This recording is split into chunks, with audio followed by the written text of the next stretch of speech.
Dos, prometí una segunda parte del libro en el Maelstrom de David Top y lo prometido es deuda. Por tanto, voy a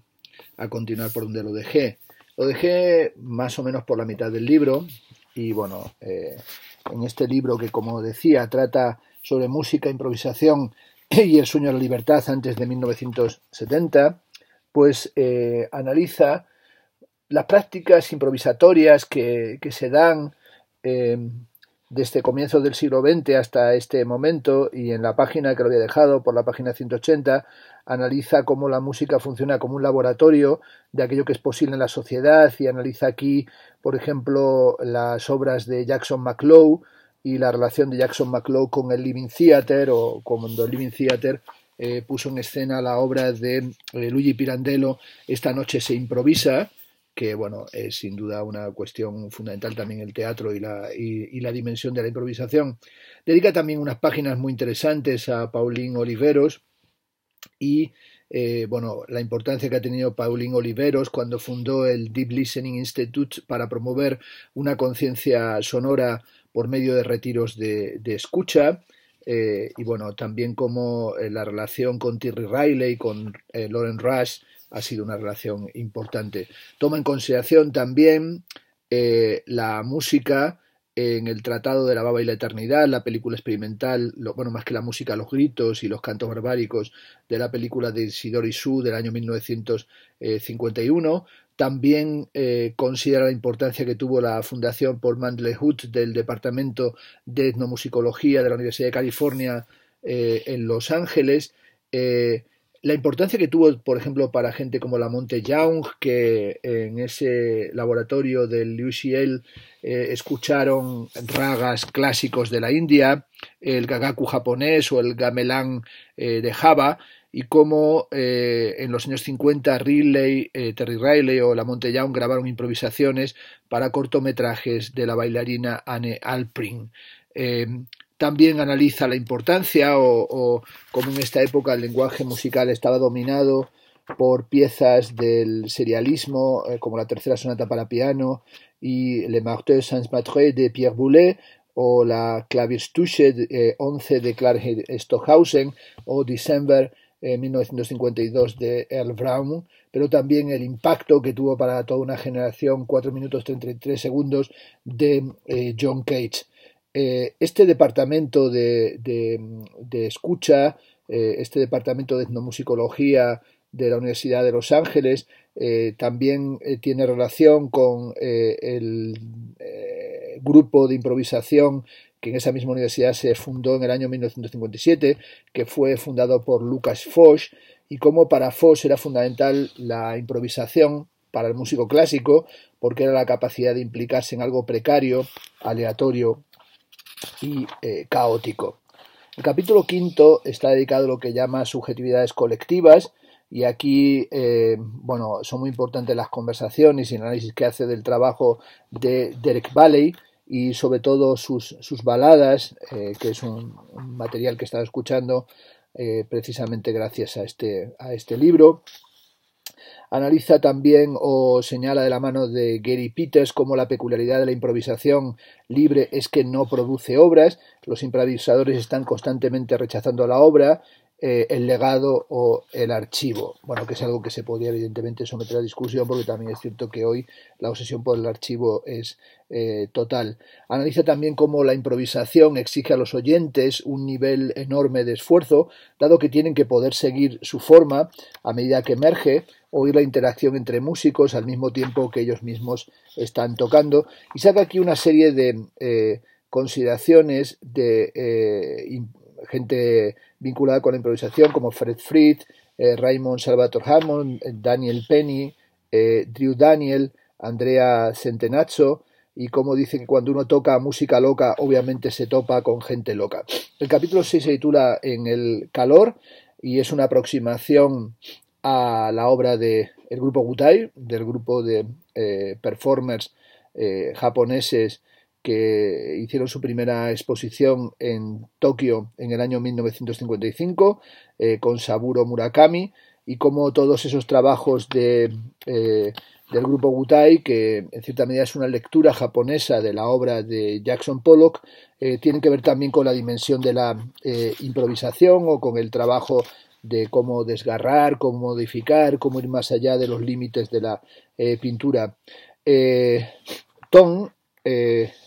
Yasunao Tong, en un texto titulado Improvisación como automatismo, publicado en el año 1960, hablaba de que un tambor industrial, una bañera, jarras, diapasones, platos, perchas, muñecos, una aspiradora, piedras, etcétera, todos estos objetos pueden funcionar como fuentes del sonido,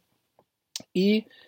Tong fue quien propuso el nombre de ongaku, que significa música en japonés, para hablar de esta dimensión de un tocar de una manera diferente o utilizando instrumentos diferentes a los habituales, y esta idea de música se inspiraba en el título de la revista surrealista Literature, fundada por André Breton y Louis Aragon, hablando de cómo el ruido, el sonido diferente puede ser convertido propiamente en música. El caos, dice en la página 211, es el espectro que persigue a la improvisación, el miedo y la revulsión implícitas en su metodología, como si crear música con esa intención fuese invitar a la anarquía social y al colapso de la sociedad civilizada. Dedica páginas excelentes también a The Scratch Orchestra, y bueno, también como The Scratch Orchestra tiene deudas con las artes visuales, al trabajo de Cornelius Cardew, a esa dimensión de vinculación con la pintura abstracta, o como decía Joe Harriot, si puede haber pintura abstracta, ¿por qué no va a haber música abstracta? El curator Lawrence Alloway en 1961 llevó a cabo en el AICA, en el Instituto de Arte Contemporáneo de Londres, una velada titulada Project for Noise, Proyecto para Ruido, en el que presentó una película de John Latham y moderó una discusión en la que trataba de introducir estas cuestiones del ruido y de los sonidos diferentes en el seno de las artes plásticas. Analiza la obra de Harriot y también Joe Harriot Quintet cuando grabó el disco Freeform, forma libre, y también lo que serían las ideas de Harriot que tenían que ver con el rechazo de la música improvisatoria como una prolija sucesión de solos, como sucedía en el jazz después del bebop, o como esos coros de pares, o seguirse por coros de pares en ciertas improvisaciones jazzísticas. Vincula la pintura White Light de Jackson Pollock, como fue incorporada en el diseño de la cubierta de Free Jazz, A Collective Improvisation by Ornette Coleman Double Quartet, grabada en el año 1960, que es una cuestión que en este libro aparece en distintos momentos, que es la vinculación, como he dicho, entre artes plásticas y la experiencia de la improvisación en el campo sonoro. Es claro, cita aquí un pasaje de Ellen Perlman, de su libro Nothing and Everything, la influencia del budismo en el arte americano de vanguardia, 1942-1962, publicado en Berkeley en el año 2012. Dice: es claro que en las décadas del 50 y 60 hubo una intersección entre el arte estadounidense y la estética del budismo zen japonés. Es algo,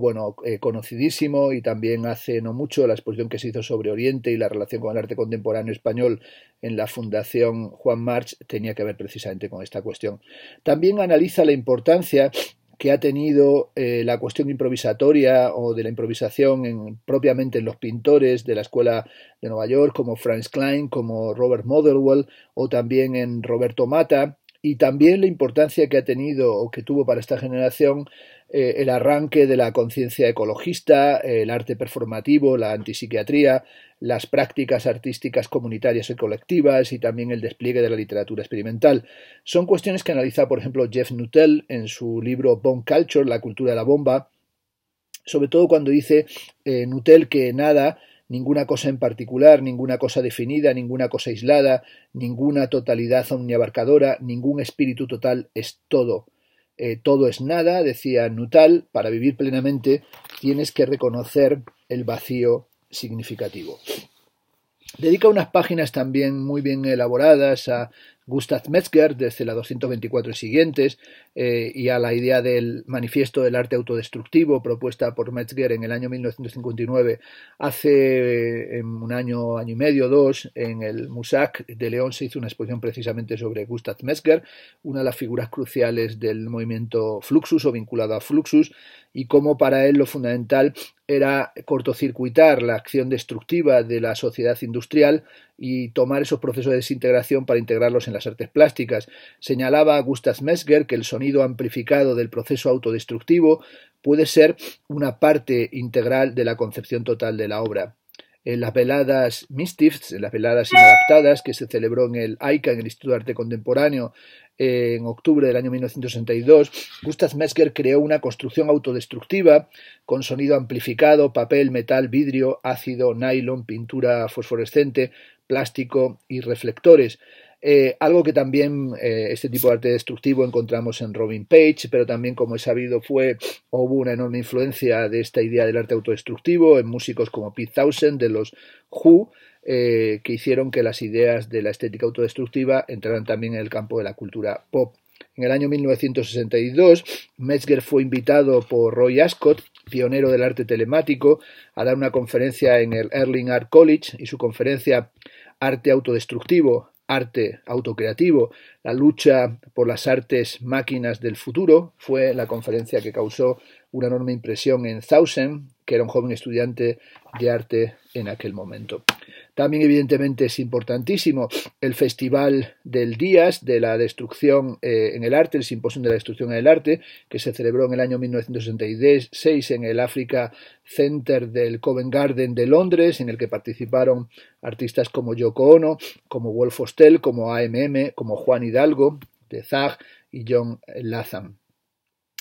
En una conferencia pronunciada ante la Asociación de Arquitectura de Londres en 1965, en plena época de la revolución tecnológica, Metzger predijo acertadamente las consecuencias distópicas, dice en la página 226 de este libro, de la contaminación ambiental, el estrés psicológico, de la exposición continua al ruido y la vibración y la trayectoria antiheroica de la guerra moderna. Para Metzger, la destrucción en el arte era el boicot a una sociedad enferma y sobre todo una suerte de anticancelación o una destrucción de esos elementos, valga la redundancia, absolutamente destructivos. Analiza la obra de Latham y cómo estaba en una explosión de pensamiento y praxis, y cómo desde Finnegan's Wake de Joyce a las pinturas blancas de Rauschenberg, a las pinturas negras de Reinhardt, al 433 de John Cage, había toda una especie de navegación en un mar de la nada, y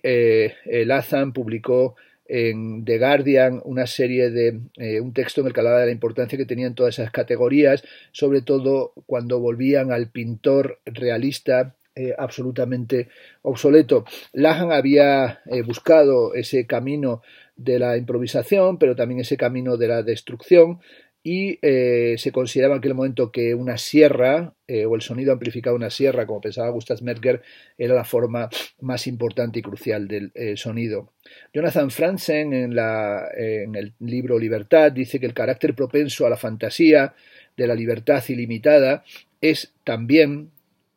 cuando la fantasía se echa a perder, un carácter proclive a la misantropía y a la rabia. Analiza en el libro Composiciones, a partir de la página 230, de Cornelius Cardew, y analiza también trabajos de John Stevens y de Derek Valley, y la importancia que tenían las 5 piezas para orquesta Opus 10 del año 1913 de Anton Weber para músicos de este periodo, y cómo aquella preocupación de la Viena a fin de siglo, esa preocupación por los límites del lenguaje, esa especie de silencio comunicativo y al mismo tiempo incomunicador que se encuentra en el Tractatus Lógico-Filosófico, que se encuentra en La muerte de Virgilio, que se encuentra en la Carta de Lord Chandos de Hofmannsthal, circulaba también a través de la estética de Anton Weber, y dice: circulaba el chiste, es una frase que saca del libro tan conocido, el bestseller de Alex Ross, El ruido eterno, escuchar el siglo XX a través de su música. Dice: circuló el chiste de que Weber había introducido la indicación pensato, es decir, no toque esta nota, únicamente piénsela. Bueno, el libro va analizando a figuras como, evidentemente, Joe Harriot, ya lo he dicho, a John Cage, el uso del I Ching, también la aparición de la música, la idea de la música brut y del arte bruto en Jan Dubuffet y cómo Jan Dubuffet recupera el material de Hans Prinzhorn del arte de los enfermos mentales que hizo en el psiquiátrico de Heidelberg y cómo aparece la idea de una música fenomenal como la que fue grabada por Jan Dubuffet y Asger Horn en diciembre de 1960 o entre diciembre de 1960 y 1961. También la influencia que podía haber tenido, aunque en realidad no lo conocieron, Water Music o Water Walk de John Cage en Dubuffet y York, pero en cierta medida en el aire se encontraban ideas que fueron compartidas en este momento también de emergencia del situacionismo. En la página 240 dice que a comienzos de los años 60 la improvisación libre ya se estaba extendiendo en dos posiciones filosóficas fuertemente divergentes, ambas firmes en el convencimiento de que su metodología era el verdadero camino hacia la completa libertad. De un lado estaban los que creían en la preparación y consideraban que solo los niveles más altos de virtuosismo musical hacían posible seguir el vuelo de la imaginación, como sería el caso de Lenny Tristano, Joe Harriot y más tarde Keith Jarrett, y del otro estaba la creencia en el descondicionamiento, es decir, que habría que olvidar la musicalidad y el entrenamiento, plegarse a los niños y a los tontos sagrados, salpicar, gritar, agitar la cotidianidad, que sería la línea o la estrategia del grupo Ongaku de Dubuffet y de Horn en la línea del arte bruto. Es también esta, digamos, doble línea, la línea de el vuelo de la imaginación y la línea del descondicionamiento, la que va a analizar a lo largo de este libro, que como digo no tiene un carácter académico, sino que en el que hay a su vez improvisaciones teóricas desplegadas de forma francamente pues muy vibrante, ¿no? El capítulo 7 se titula Subjetividades solitarias y nos habla de cómo esta dimensión de construcción de la subjetividad es fundamental en la improvisación, comentando, por ejemplo, el tema Picasso grabado por Cole Hawkins en el saxo tenor en el año 1948 o el It Could Happen to You grabado por Sonny Rollins en el año 1957. Hay muchas páginas dedicadas evidentemente al jazz en este libro y también conexiones a veces sorprendentes, como por ejemplo cuando hablando de la acción de estos músicos, de estos saxofonistas, introduce una referencia del año 53 de Jacques Lacan. Dice, ahora bien, toda palabra llama a una respuesta, no hay palabra sin respuesta, incluso si no encuentra más que el silencio con tal de que tenga un oyente. La música solitaria, la música improvisada, aunque a veces se ejecuta en soledad, o aquí en este libro se nos habla de muchas improvisaciones en las que estaban los músicos solos o apenas había otros músicos de la línea de improvisación que le estaban escuchando, la música improvisada pone el juego, el conflictos entre lo social y la vivencia o la existencia solitaria y vienen a aflojar espacios o vienen a introducir un flujo de la conciencia, que era lo que le interesaba a Derek Balley cuando decía que lo que le interesaba era la vulnerabilidad que puede aflorar en el seno de la improvisación. La improvisación tiene algo, pensaba Derek Balley o también Ivan Parker, de música en diálogo consigo misma, de una reflexión del músico con respecto a sus propias condiciones de posibilidad. En su libro Improvisation, Derek Balley se decanta por tres funciones básicas de la ejecución solista. La primera es desarrollar un verdadero lenguaje propio. La segunda es mantener la individualidad y la independencia. Y la tercera es ofrecer un método mediante el cual uno pueda trabajar de manera continua sobre todos los aspectos de un cuerpo musical. Y es esta dimensión de la actividad ininterrumpida la que parece que le interesará más a David Todd, ¿no? Porque para él la música improvisada se despliega en los límites de la intimidad. Es la improvisación solista, es una revelación en público de cómo es estar solo, de cómo es estar privado de compañía. El capítulo 8 se titula Mar alborotado de ruido y disputas roncas. Comienza hablando de David Tudor tocando el piano, analiza luego el New Music Ensemble y las improvisaciones para orquestas y jazz solista, dirigidas por Leonard Bernstein en 1964, en la que puede verse a Don Ellis tocando la trompeta. Analiza luego los trabajos de Frederick Rzeszki, de AMM y de Cornelius Cardew, también de figuras como Evangelisti, el grupo de improvisazione, Nuova Consonanza y lo que fue, pues bueno, cada una de las posiciones que habían tenido estos grupos en relación con la idea de la música viviente, que también se encuentra evidentemente en el seno del teatro con un grupo tan importante en esta época como fue el Living Theatre. Analiza también en esta parte la contribución de un músico que se hizo famoso por sus contribuciones a la música en el cine, Ennio Morricone, y por ejemplo su pieza Osservatori Osservati, el soundtrack que Ennio Morricone hizo para la película Por un puñado de dólares de Sergio Leone, y cómo ahí aparece esa dimensión de su particular concepción de la música improvisada. Iván Bandor, nos dice en la página 273, compuso también una banda de sonido para un spaghetti western, el ultraviolento Si sei vivo spara, además para El pasajero de Michelangelo Antonioni, o también Morricone, que usó la nueva consonanza para películas como Un tranquilo posto de campaña del año 68 de Elio Petri. Bueno, esta reflexión sobre lo que fue el grupo de la nueva consonanza, por ejemplo en discos como The Private Seat of Dreams, El mar privado de los sueños, o con el subtítulo de Improvisational Mood Music for Modern Dream Station, música improvisada de estado de ánimo para extensiones de sueños modernas, cómo nos presentan algo que está al borde de la escucha más sutil, pero también tiene que ver con el propio proceso de la música psicodélica o de la psicodelia que estaba empezando a imponerse en este momento. También la importancia que tiene grupos como Música Electrónica Viva, más conocidos como MEP, y todo lo que sería, por ejemplo, el disco Soundpool, grabado por MEP en el año 1969. La pieza Spacecraft de Frederick Rzeszki, grabada en vivo en el año 1967, convertida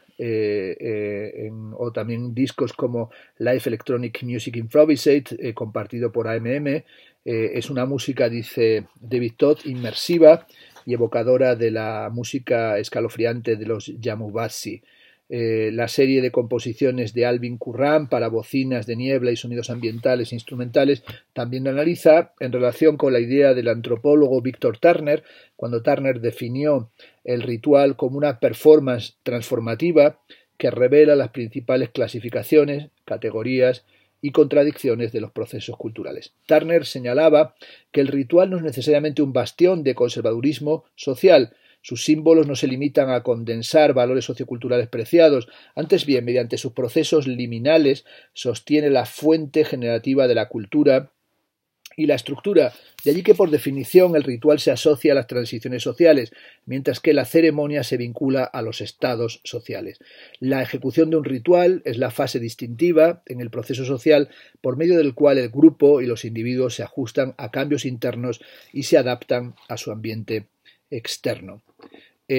Nos habla, por ejemplo, de cómo a partir de Spacecraft se produce un giro hacia la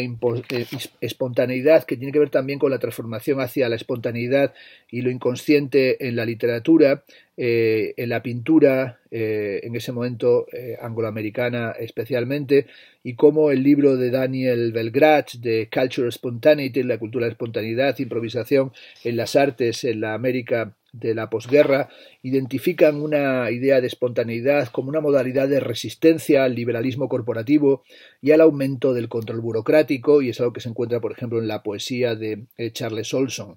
La revista Musics, en el año 1972, Alvin Currin allí describe la sensación de desarrollo y de procesualidad y la importancia que tiene experimentar con la música en la búsqueda de un lugar completamente desconocido.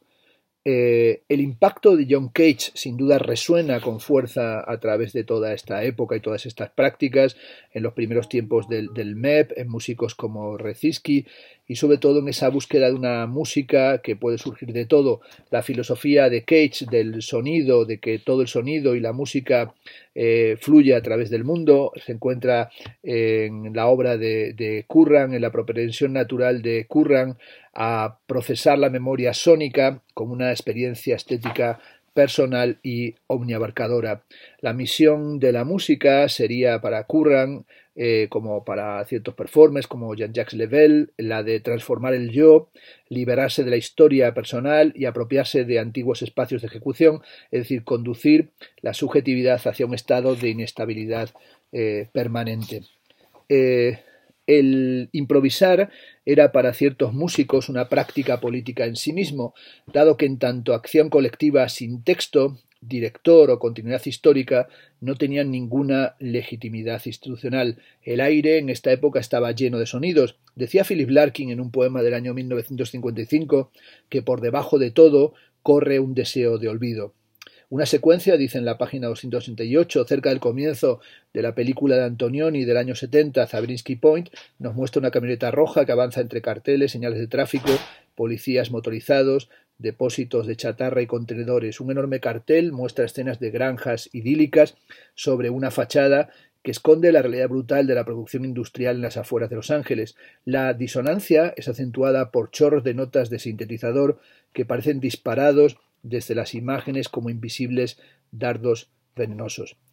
La música de aquí en esta película, la música de Antonioni, esta música con el fondo electrónico de Vittorio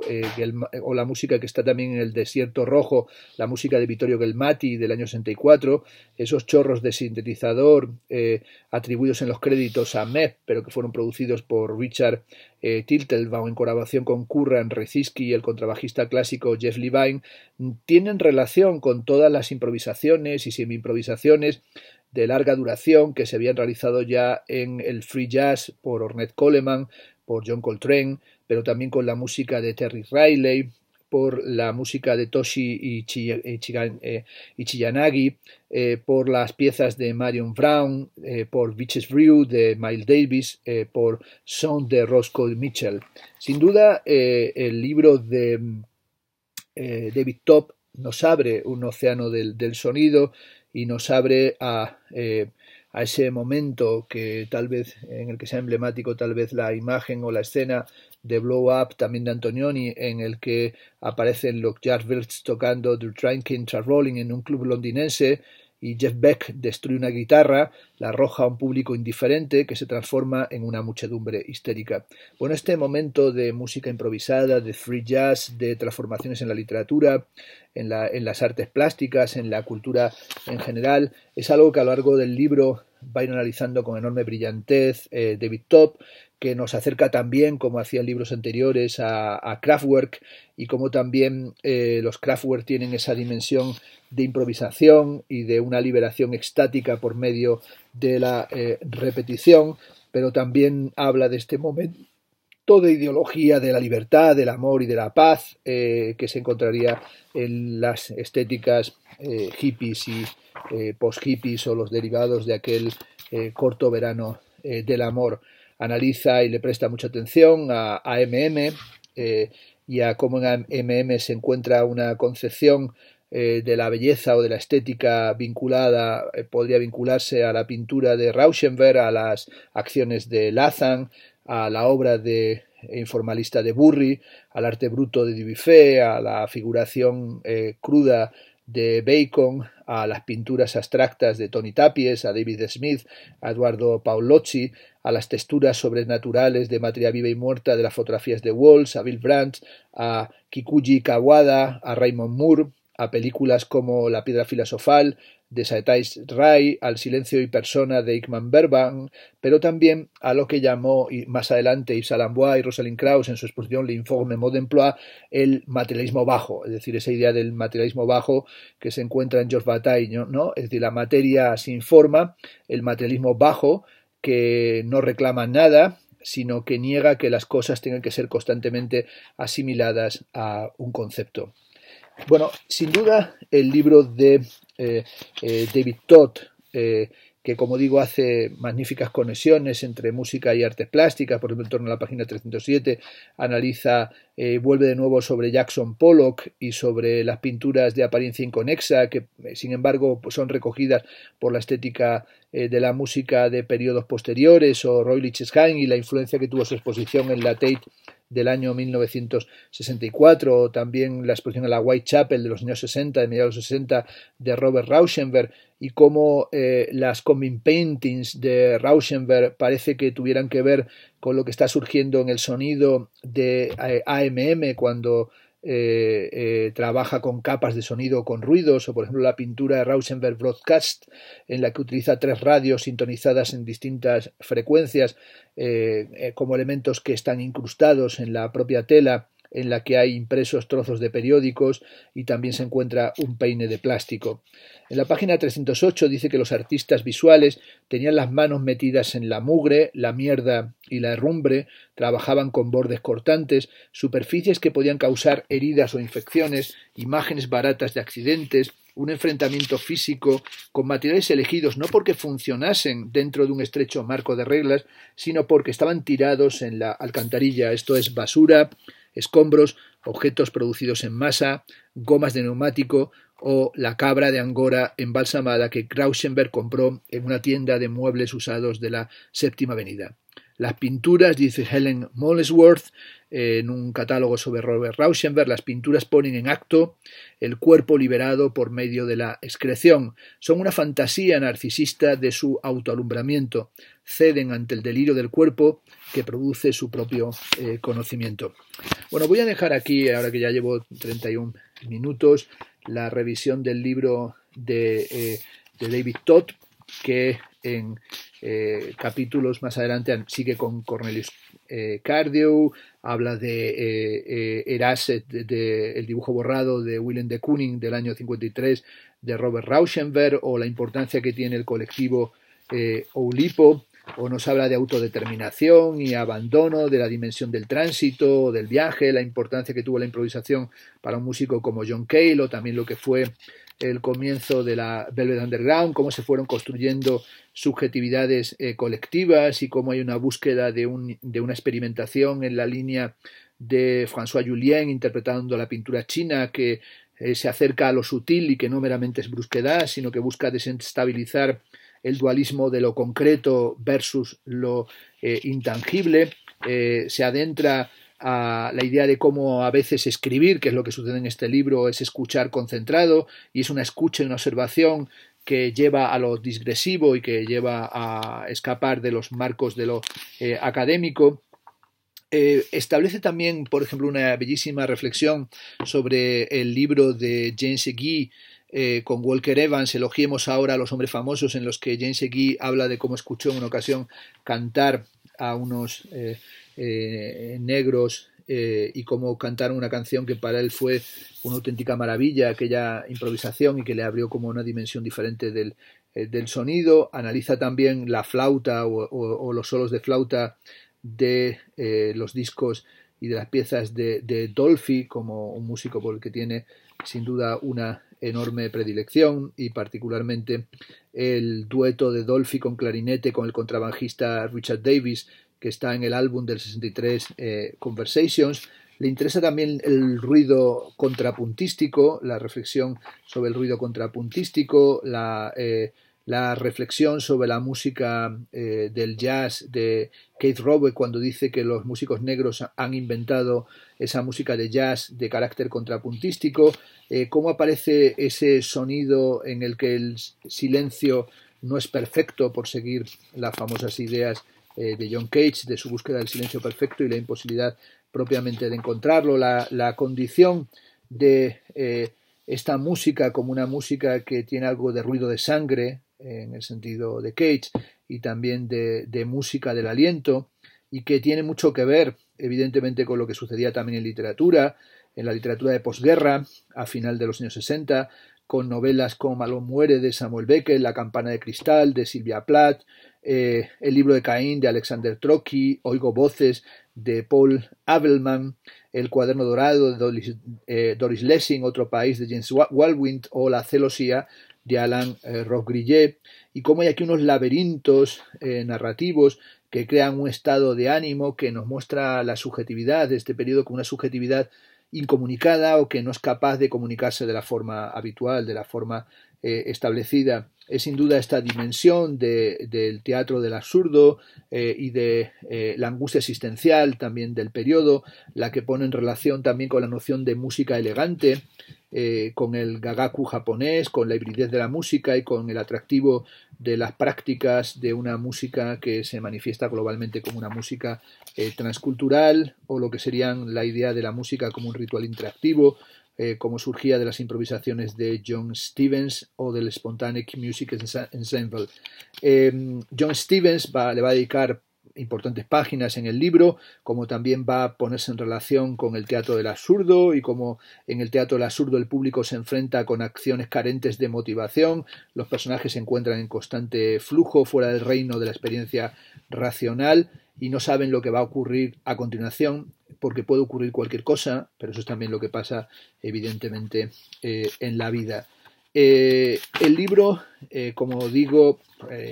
ha sido para mí realmente como un viaje, una experiencia maravillosa a través de este libro Río, de este descenso al maestrón de la música, en el que, como digo, puede irse desde el Joseph Holbrook Trio a recuperar a Anton Weber o a acercarse a la música de Evans, o a acercarse a las improvisaciones de Bailey o a libros que tratan estas cuestiones, a John Cage, pero también analizar lo que fue la condición del nihilismo en esta época, o volver una y otra vez a Ornette Coleman con aquella suerte de deconstrucción o desmembramiento de la forma de la balada en su grabación Beauty is a rare thing, ¿no? La belleza es algo raro, ¿no? Sin duda la belleza es algo raro, pero este libro la regala a raudales. Hay una cita hacia el final del libro, en la página 396, que dice: vivir e intentar vivir. Lo intenté, debí intentarlo. Inventar no es la palabra, vivir tampoco. No importa, lo intenté. Es una cita de Malone Muere. Bueno, yo he intentado comentar en el Maelstrom, música, improvisación y el sueño de la libertad antes de 1970. He tenido que dedicarle dos comentarios. He estado a punto, en medio de esta lectura, que como siempre son improvisadas, de las citas y de los pasajes que he subrayado del libro, de sentirme desfondado, y he estado incluso a punto de, en torno al minuto 20, decir, bueno, se acabó, hago una tercera reseña, y como hice con el libro de Agustín Fernández Mayo, hago 3 comentarios del mismo libro, y al final pues me he reanimado y he decidido seguir un poquito más, ¿no? Sobre todo con esta idea de los músicos cuando en este caso se está refiriendo a Lewis. Él decía, me limito a tocar, esa es toda mi concepción filosófica, es una proposición, ahí se encierra toda una filosofía, es decir, nos limitamos a tocar. Como uno se limita a hablar o se limita a veces a escribir, sin embargo uno no se limita en las cosas, sino que uno sabe que en ocasiones tiene que manejar un instrumento, fabricar su propio instrumento y a veces ir más allá de lo que el propio instrumento, de lo que la propia técnica te habría permitido o te habría enseñado. Dedica muchas páginas hacia el final del libro a Bailey, a Derek Bailey, y a su propia experiencia como músico, cómo tuvo que tocar en salones de baile, casi en bodas, banquetes y comuniones, y cómo se mantuvo fiel a su concepción de la música improvisada, y también la importancia que tuvo el John Holbrook Trio para David Todd, con la participación de Gavin Bryars, y como para ellos el silencio se convertía en el fondo de toda improvisación. Decía Derek Bailey que en algunas ocasiones él, cuando iba a tocar al Little Theatre Club, tocaba solo, es decir, tocaba sin público, es decir, nadie iba a escucharla, era el único lugar donde podía tocar. Hubo razones que fueron sucediendo y era que tocaba solo, y así desarrolló un cierto tipo de música. John Stevens también tuvo que tocar solo con mucha regularidad. Allí estaba yo subiendo con todo el equipo a cuestas para tocar solo y para tocar para nadie. Así que tocar para otros músicos era tocar para el otro músico que estaba esperando para tocar. Bueno, una imagen tremenda, ¿no? Es como también a veces pasa cuando uno graba un vídeo de estos, ¿no? En el fondo no sabes cuántas personas te están escuchando, si alguien te escuchará, si esta improvisación tiene algún sentido, y únicamente lo haces porque hay algo dentro de ti que te anima o que te mantiene vinculado a ello. El capítulo 11 se titula La balada de Yoko Ono y nos habla de la pieza de voz para soprano de Yoko Ono, escrita en otoño del 61 como una música abierta, y también habla de una ocasión en la que está escuchando la interpretación de Yoko Ono con la participación de John Cage, que fue el evento que se llamó Natural Music International Avant-Garde Concert Workshop en el Lady Mitchell Hall de Cambridge el 2 de marzo de 1969, en la que participaban Luis Moholo, Chris McCrew, John McLaughlin, John Stevens, John Ticchiacci, Yoko Ono, Barry Phillips, Trevor Watts, Peter Lemmers, pero también en el cartel dice más John Lennon, ¿no? Hace aquí un elogio de las composiciones musicales de John Lennon, que a mí es un artista que me ha interesado siempre mucho, ¿no? Y también de el álbum de John Lennon y Yoko Ono, Infinity Music número 2, Life with the Lions, Viviendo con los Leones, y la coherencia y la importancia, esa especie de grito primordial que aparecía a través de la música de Yoko Ono. El capítulo 12 se titula Lluvia que cae sobre dioses viejos, en el que dice que pieza de madera de Yoko Ono del otoño de 1963, incluida en pomelo, dice hacer sonido golpeando un trozo de madera, usando diferentes ángulos, golpeando diferentes partes de la madera. Bueno, yo tengo esa manía de hacer últimamente mis conciertos de calva contemporánea, a lo mejor tendría que hacer únicamente conciertos tocando madera a la manera de Yoko Ono, pero yo no soy un músico y mucho menos un improvisador. Analiza también lo que sucedió el 11 de marzo de 1963, cuando Joseph Beuys en Wuppertal entró en una galería en la que había una pieza de piano preparado de Nam June Paik, y con una maza rompió y destrozó en pedazos aquel piano como algo que se consideró como un crimen, ¿no? Como algo de enorme violencia. La muestra era en la Galería Parnasse, era el proyecto Exposition of Music, Electronic Television de Nam June Paik, y bueno, ahí se hablaba de cómo lo que quería Beuys era lidiar con el indeterminismo, pero aquel indeterminismo llevaba a esta gran violencia frente a piezas de Paik, como sería Zen for Wind o estas piezas pioneras del videoarte. Joseph Beuys llegó, dice aquí en la página 427, aproximadamente una hora después de la apertura, sin duda habiendo programado su entrada para ese momento de mayor concurrencia. Beuys tenía un gran martillo en la mano, según cuenta Manfred Montagu en el año 2008. Era una de esas hachas martillo con un extremo afilado y el otro romo. Entró en el vestíbulo, se paró justo frente al piano, blandió el hacha y la dejó caer con una fuerza bestial. Tenía un compromiso y una intensidad física increíble, como pude comprobarlo durante el happening de 24 horas en 1965 en esta misma galería. Realmente lo atacó con toda su fuerza. Fue como una explosión y de repente se hizo un silencio en toda la sala. Un silencio total. Fue todo muy rápido. A los pocos minutos se había terminado.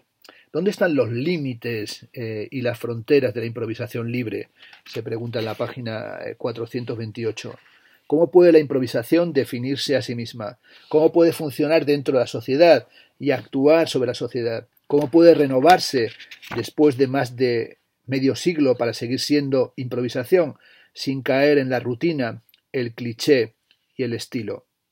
Bueno, en el fondo, ¿cómo puede continuar la música y cómo puede continuar la improvisación? Bueno, voy a animar yo a hacer una improvisación al piano, porque estas cosas de cuando en cuando uno se lo puede permitir. Y me vengo aquí al cuartito de al lado a regalaros esta improvisación.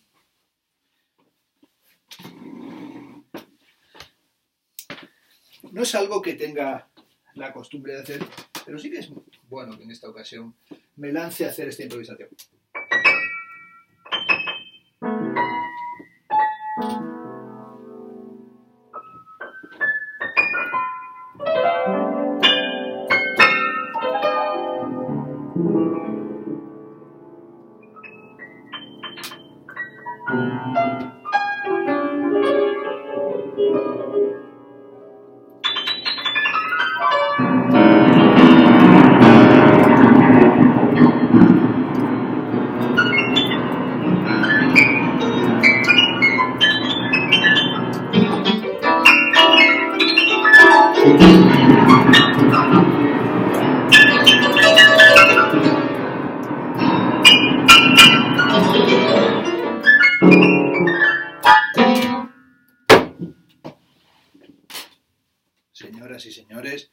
una improvisación